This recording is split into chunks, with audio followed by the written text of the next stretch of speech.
What's going on, everyone? My name's Eric, and today on the channel we're going to be doing something very interesting, if you couldn't tell from the title already. There's a lot of people online who are trying to chase Dimebag's guitar tone, whether it's through the original gear that you might be able to see in the back here, like an old Randall RG or Randall Century 200 and things like that with the outboard rack gear, or maybe they're going to be trying to achieve it on some other different amps, like maybe a modern tube amp or something that Dimebag played in the later years of his career, or some people are also trying to get it through the Amplitude plugin or other sorts of plugins as well.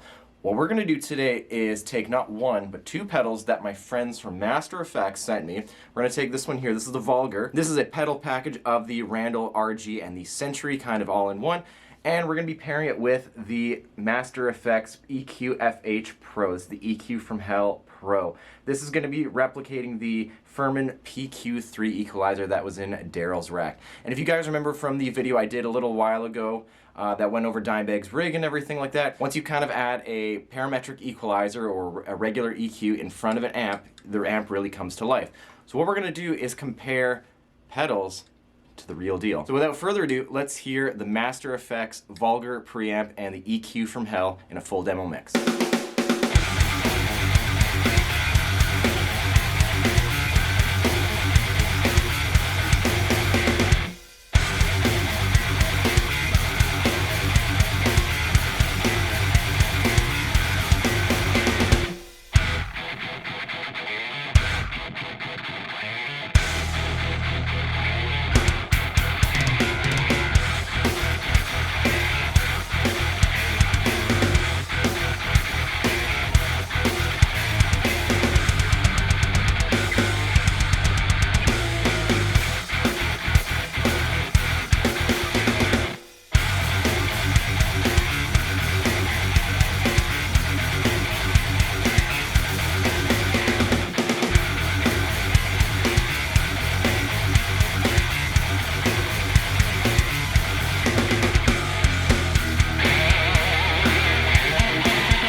As we just heard, using these two pedals and a Boss noise gate just to kind of quiet the whole rig down just a little bit, all of that was going straight into my interface and into an IR capture of a Randall Jaguar speaker that Dimebag used through his entire career up until he switched manufacturers over to Crank and he used different speakers there. He was basically using those Randall Jaguar speakers from the very beginning of his professional music career, especially back in the club days and all throughout the major days of Pantera as well. And my honest opinion on these is that these things are pretty amazing. Once you put them together, like, this is a very usable Dimebag tone. And honestly, like, yes, I have pretty well the bass rolled off and the treble and the presence cranked and the gain cranked and the mids are up a little bit, and that's kind of what I felt paired really well with this pedal here in terms of shaping like my own Dimebag sound. So now at this point, let's hear how these new renditions of the Randall RG and the Randall Century and the Furman PQ3 stack up to the originals. I have a Randall RG 100 HT, that's the rack mount version that Daryl used through a lot of the Pantera days. And I also have the Furman PQ3, that's a 3-band parametric equalizer. That's a green face one. It is from the 70s, it is original,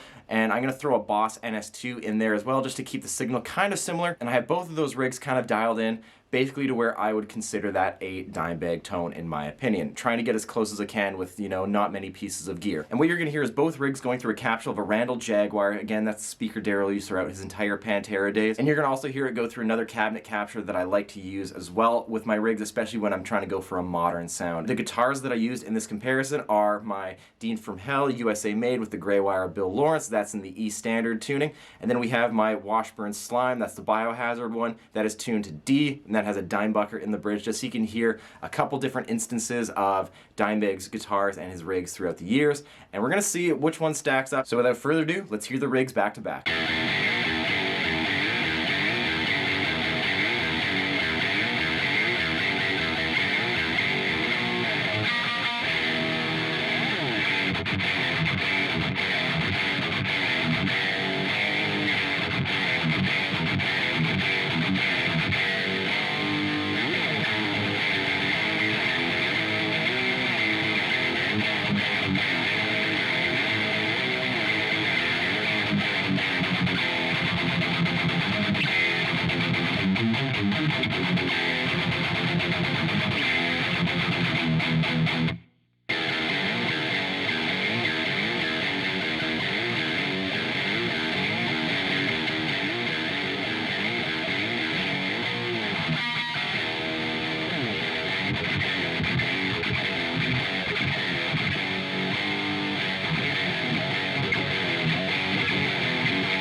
And that is part of the original rig that Dimebag used compared to the pedals from Master Effects that recreate Dimebag's essentials from his rig. Let me know in the comments below of which one you think is a more convincing Dimebag tone.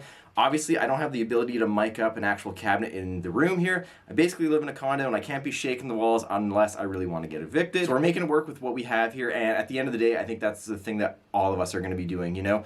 We're not all going to have the same rig, we're not going to have all the same guitars and the strings, and at the end of the day, we all play the guitar, we all set the amps a little bit differently from each other. Even if we try and capture Daryl's exact settings and things like that, it's all going to sound different on so many different factors. So I try to keep it as consistent as possible. Now, at the end of the day, which rig do I recommend? Now, this might seem a little biased because Master Effects did send me these pedals, but honestly, I'm probably going to go with the Master Effects pedal-based rig because it is so consistent. We have brand new technology, and it's a faithful recreation using the exact circuitry and the exact wiring from the actual Randall RG and from the Furman PQ3. And I would do that because they sound fantastic, and they're pretty well 95% there. And the other 5%, when you're playing those riffs on stage with a full band and everything, no one's really gonna notice the difference. And I hate to break it to you guys, but yeah, as sweet as it is to have like the full like Randall rig with all the different parts of the rig and everything that I had on the channel here that I was borrowing from a friend, that's an awesome rig, and that's a very capable rig of going through many different sounds and things like that.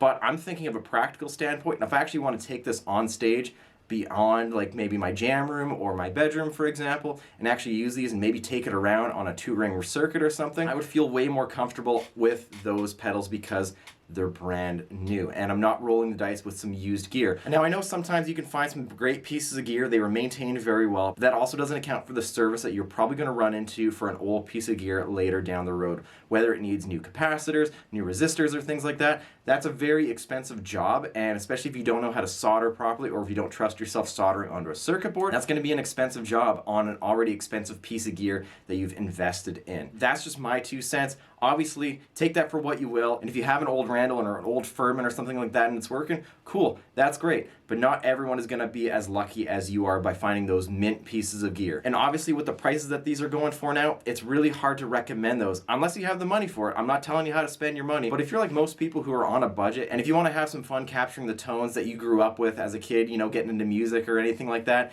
this is probably the best way to do it, in my opinion. You're not going to break the bank, they're super reliable, they're durable, and again, they are faithful recreations with the exact circuits and the exact wiring and the layouts of the real deal. So, the clear winner, in my opinion, is the pedals from Master Effects. And that's going to do it for today's video, comparing Dimebag's rig through pedals versus the real deal. Once again, shout out to my good friends Master Effects for sending over the Vulgar and the EQ from hell. So thank you to them for sending over the pedals and really highlighting that pedals have stepped up their game, and you can do a lot with pedals these days, especially preamp pedals and EQ pedals that are really usable beyond just a traditional stomp box or an overdrive or an EQ. You can actually make a full rig with these, as you just heard, and I really recommend you go try that out.